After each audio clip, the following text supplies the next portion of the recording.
이후에 여호와의 말씀이 환상 중에 아브라함에게 임하여 이르시되 아브라함아 두려워하지 말라. 나는 내 방패요 너의 지극히 큰 상급이니라.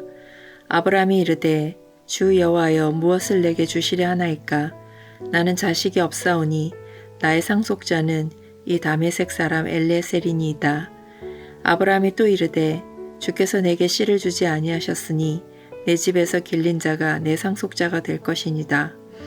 여호와의 말씀이 그에게 임하여 이르시되 그 사람이 내 상속자가 아니라 내 몸에서 날 자가 내 상속자가 되리라 하시고 그를 이끌고 밖으로 나가 이르시되 하늘을 우러러 무뼈를 셀 수 있나 보라.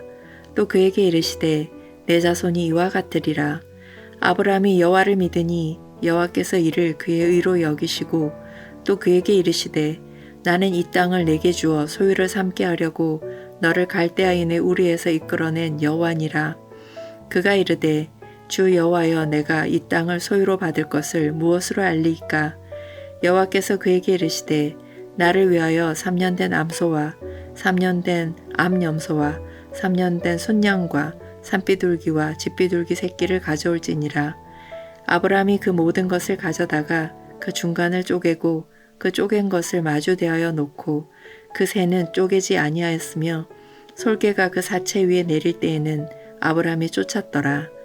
해질 때에 아브라함에게 깊은 잠이 임하고 큰 흑암과 두려움이 그에게 임하였더니 여호와께서 아브라함에게 이르시되 너는 반드시 알라. 내 자손이 이방에서 객이 되어 그들을 섬기겠고 그들은 400년 동안 내 자손을 괴롭히리니 그들이 섬기는 나라를 내가 징벌할지며 그 후에 내 자손이 큰 재물을 이끌고 나오리라. 너는 장수하다가 평안히 조상에게로 돌아가 장사될 것이요 내 자손은 4대 만에 이 땅으로 돌아오리니 이는 아모리 족속의 죄악이 아직 가득 차지 아니함이니라 하시더니 해가 져서 어두울 때에 연기 나는 화로가 보이며 타는 횃불이 쪼갠 고기 사이로 지나더라. 그날에 여호와께서 아브람과 더불어 언약을 세워 이르시되 내가 이 땅을 애굽 강에서부터 그 큰 강 유브라데까지 내 자손에게 주노니 곧 겐 족속과 그니스 족속과 감몬 족속과 헷 족속과 브리스 족속과 르바 족속과 아모리 족속과 가나안 족속과 기르가스 족속과 여부스 족속의 땅이니라 하셨더라.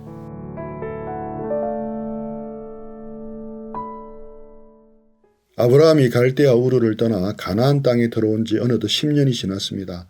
75세의 약속을 받고 떠났는데 이제 85세가 되었습니다. 창세기 12장에서 내가 너로 큰 민족을 이루겠다고 하셨고 15장에서는 하늘의 별처럼 내 자손이 많아질 것을 맹세까지 하셨습니다. 아브라함은 그 약속을 믿었고 하나님은 그것을 그의 의로 여기셨습니다. 그러나 현실은 어떠합니까? 16장 1절은 차가운 현실을 적나라하게 보여줍니다. 아브라함의 아내 사레는 출산하지 못하였고 이 짧은 문장 속에 담긴 10년의 한숨과 눈물을 상상해 보십시오. 약속은 찬란한데 내 몸은 시들어갑니다. 하나님은 침묵하시는 것 같고 시간은 속절없이 흘러갑니다. 1절은 사레의 불임과 그녀의 여종 하갈을 소개하며 시작합니다. 여기서 하갈이 애굽 사람이라는 점에 주목해야 합니다. 이는 아브라함이 기근을 피해 애굽으로 내려갔다가 바로에게서 얻은 노비들 중에 하나였을 가능성이 큽니다. 약속의 땅을 벗어났던 그 불신앙의 여정이 남긴 불씨가 이제 가정의 불화로 점화되려 하고 있습니다. 사레는 아브라함에게 제안합니다. 여호와께서 내 출산을 허락하지 아니하셨으니 원하건대 내 여종에게로 들어가라. 내가 혹 그로 말미암아 자녀를 얻을까 하노라. 여기서 우리는 당시 고대 근동의 문화를 이해해야 합니다. 당시로서는 불임인 아내가 여종을 대리모로 남편에게 주어 자손을 잇게 하는 것은 당시 사회에서 합법적이고 관습적인 관행이었습니다. 사례의 제안은 당시 기준으로 볼 때 전혀 이상한 일이 아니었습니다. 오히려 가문의 대를 잇기 위한 아내의 희생적인 결단으로 칭송받을 만한 일이었습니다. 그러나 사회적으로 통용되는 상식이 곧 하나님의 뜻은 아닙니다. 사례의 말에는 치명적인 오류가 있습니다. 그녀는 여호와께서 내 출산을 막으셨다고 말하며 자신의 불임을 하나님의 탓으로 돌립니다. 그리고 하나님의 때를 기다리는 대신 인간적인 대안, 플랜 B를 가동합니다. 더욱 안타까운 것은 아브라함의 반응입니다. 2절 아브라함이 사레의 말을 들으니라. 이 표현은 창세기 3장에서 아담이 하와의 말을 듣고 선악과를 먹었던 장면을 연상시킵니다. 가정의 영적인 가장인 아브라함은 이 순간 기도의 자리로 나아가 하나님께 묻지 않았습니다. 10년의 기다림에 지친 나머지 눈에 보이는 합리적 해결책을 덥석 물어버린 것입니다. 이것이 바로 육신의 생각입니다. 인간적인 계획은 성공하는 듯 보였습니다. 하갈이 임신했습니다. 그러나 그 성공은 곧 재앙이 됩니다. 4절 그가 자기의 임신함을 알고 그 여주인을 멸시한지라. 임신한 하갈의 눈에 불임한 사례는 더 이상 존경할 만한 주인이 아니라 아이도 낳지 못하는 실패한 여인으로 보였습니다. 하갈의 교만은 사례의 분노를 격발시킵니다. 5절 내가 받는 모욕은 당신이 받아야 옳도다. 당신과 나 사이에 여호와께서 판단하시기를 원하노라. 사례는 아브라함을 찾아가 저주 섞인 원망을 쏟아냅니다. 사례 자신이 먼저 제안을 해놓고 결과가 나쁘자 남편을 탓합니다. 이 사례의 모습은 타락 직후 아담과 하와의 모습과 너무나 닮아 있습니다.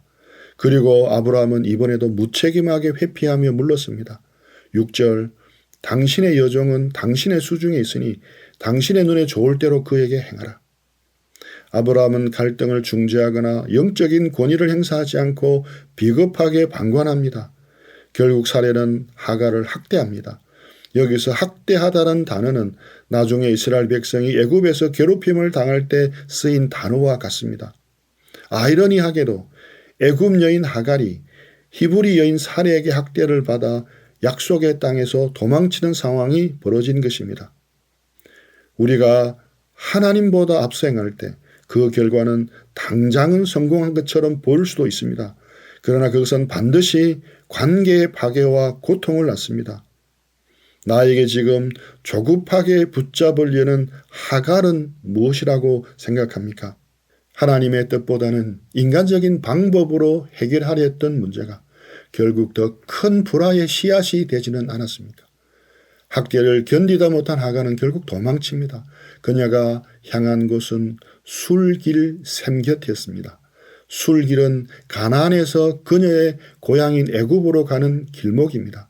그녀는 살기 위해 혹은 고향으로 돌아가기 위해 무작정 광야로 나갔습니다.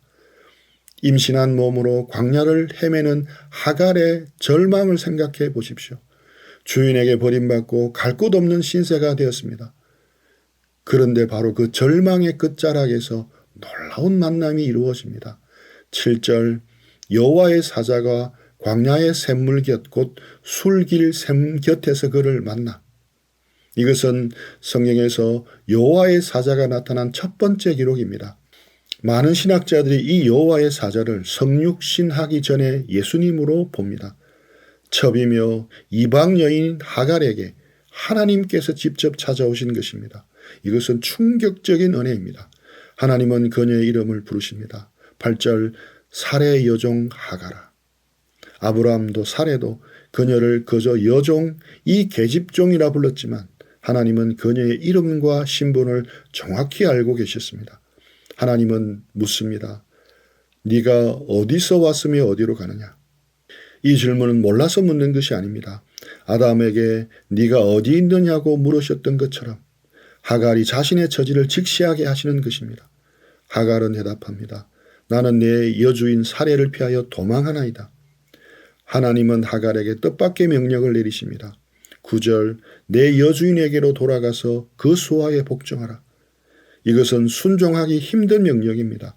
학대받던 지옥 같은 곳으로 다시 들어가라는 것입니다. 그러나 하나님은 10절에서 이 명령과 함께 엄청난 약속을 주십니다. 내가 네 씨를 크게 번성하여 그 수가 많아 셀 수 없게 하리라. 하나님은 하갈의 고통을 외면하지 않으시고 그녀의 태중에 있는 아이에게 이스마엘이라는 이름을 지어주십니다. 이스마엘은 하나님이 들으심이라는 뜻입니다. 11절 이는 여호와께서 내 고통을 들으셨음이니라. 비록 이스마엘이 약속의 자녀, 언약의 상속자는 아니지만 하나님은 아브라함이 쓰인 글을 버리지 않으시고 돌보시겠다고 약속하십니다. 12절에서 하나님은 이스마엘이 들나귀 같이 될 것이라고 예언하십니다. 어떤 이든 이를 부정적으로 보지만 고대 근동에서 들나귀는 누구에게도 얽매이지 않는 자유와 야성을 상징합니다. 종의 신분인 하갈의 아들이 광야를 자유롭게 누비는 존재가 될 것이라는 약속은 그에게 큰 위로가 되었을 것입니다. 하갈은 이 놀라운 체험 앞에서 하나님께 새로운 이름을 고백합니다. 13절 하갈이 자기에게 이르신 여호와 이름을 나를 살피시는 하나님이라 하였으니 히브리어로 엘로이 즉 보시는 하나님입니다. 하갈은 감격하여 외칩니다. 내가 어떻게 여기서 나를 살피시는 하나님을 배웠는고. 자신이 버려진 존재인 줄 알았는데 하나님이 줄곧 자신을 지켜보고 계셨음을 깨달은 것입니다. 그래서 그 우물 이름을 부엘라 헤로이라고 지었습니다. 이는 나를 감찰하시는 살아계신 분의 우물이라는 뜻입니다. 사랑하는 형제자매님, 혹시 여러분도 하갈처럼 인생의 광야에 홀로 버려진 것 같은 느낌을 받고 있지는 않습니까? 사람들에게 상처받고 외면받고 미래가 보이지 않는 막막함 속에 계십니까? 기억하십시오. 우리 하나님은 엘로이, 보고 계시는 하나님이십니다. 우리의 고통을 다 보고 계십니다. 우리의 신음소리를 다 듣고 계십니다. 이스마엘의 하나님은 오늘 우리의 하나님이십니다. 때로는 하나님이 우리에게 힘든 현실로 다시 돌아가라고 말씀할 때가 있습니다. 깨진 관계 속으로, 나를 괴롭히는 직장 상사 밑으로 돌아가 복종하라고 하실 수도 있습니다. 그러나 두려워하지 마십시오. 하나님은 그냥 보내시지 않습니다. 약속을 주시고 내가 너를 지켜보고 있다는 확신을 주셔서 보내십니다. 하갈은 하나님의 명령에 순종하여 돌아왔고 아들을 낳았습니다. 15절에서 아브라함은 그 아들의 이름을 하나님이 지어주신 대로 이스마엘이라고 하였습니다. 아브라함이 이름을 불렀다는 것은 하갈이 광야에서 만난 하나님에 대해 아브라함에게 간증했음을 의미합니다. 아브라함은 하갈의 이야기를 듣고 자신의 불신함에도 불구하고 찾아오신 하나님의 은혜를 깨달았을 것입니다. 본문 16절은 이렇게 끝이 납니다. 하갈이 아브라함에게 이스마엘을 낳았을 때 아브라함이 86세더라. 그리고 그 다음 장인 17장 1절은 아브라함이 99세 때라고 시작합니다. 이 사이에는 13년의 시간적 공백이 있습니다. 성경은 아브라함이 86세에 이스마엘을 낳은 99세가 되어 하나님이 다시 나타나실 때까지 무려 13년 동안 아무런 기록을 남기지 않았습니다. 하나님의 침묵입니다. 아브라함은 이스마엘이 약속의 아들이라 믿고 13년을 살았을 것입니다. 이스마엘이 자라나는 재롱을 보며 기뻐했을 것입니다. 그러나 그것은 하나님의 온전한 뜻이 아니었습니다.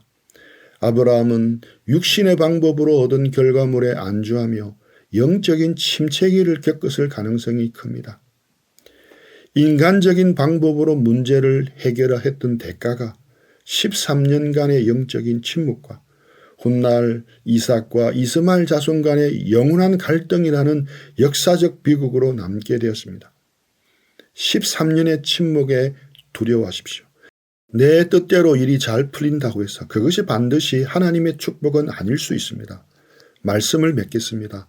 창세기 16장은 인간의 연약함과 하나님의 신실하심이 극명하게 대조되는 장입니다. 아브라함과 사레는 약속을 기다리지 못하고 육신의 방법을 썼습니다. 그 결과 가정에는 불화가, 역사에는 갈등이 찾아왔습니다. 우리의 조급함은 늘 뼈아픈 대가를 치르게 합니다. 그러나 오늘 본문의 주인공은 실패한 아브라함도 독한 사레도 아니었습니다. 바로 그 실패의 현장, 고통의 광야 한복판에 찾아오신 하나님이십니다. 하나님은 자격 없는 여종 하갈을 찾아가셨습니다. 그녀의 고통을 들으셨고 그녀의 형편을 지켜보셨습니다. 하나님은 아브라함의 불신앙으로 빚어진 실수조차도 수습하시고 그 생명을 돌보시는 분이십니다. 하갈에게 은혜를 베푸신 하나님은 훗날 아브라함에게 다시 찾아와 나는 전능한 하나님이라고 말씀하시며 기어이 약속의 아들 이삭을 주십니다. 혹시 지금 여러분의 상황이 술길 광야처럼 메마르고 외로우십니까? 내 실수로 혹은 타인의 괴롭힘으로 인해 도망치고 싶습니까? 눈을 들어 하나님을 바라보십시오. 하나님은 보고 계십니다. 여러분이 남몰래 흘리는 눈물을 보고 계십니다. 하나님은 듣고 계십니다. 가슴 치며 토해내는 우리의 신음소리를 듣고 계십니다. 그 하나님 앞에서 우리는 다시 일어설 수 있습니다. 오늘 하루 부엘라 헤로이의 샘물, 나를 살피시는 살아계신 주님의 은혜를 마시고 다시 삶의 잔이로 돌아가 승리하는 저와 여러분이 되시기를 주님의 이름으로 축원합니다. 한 줄 요약입니다.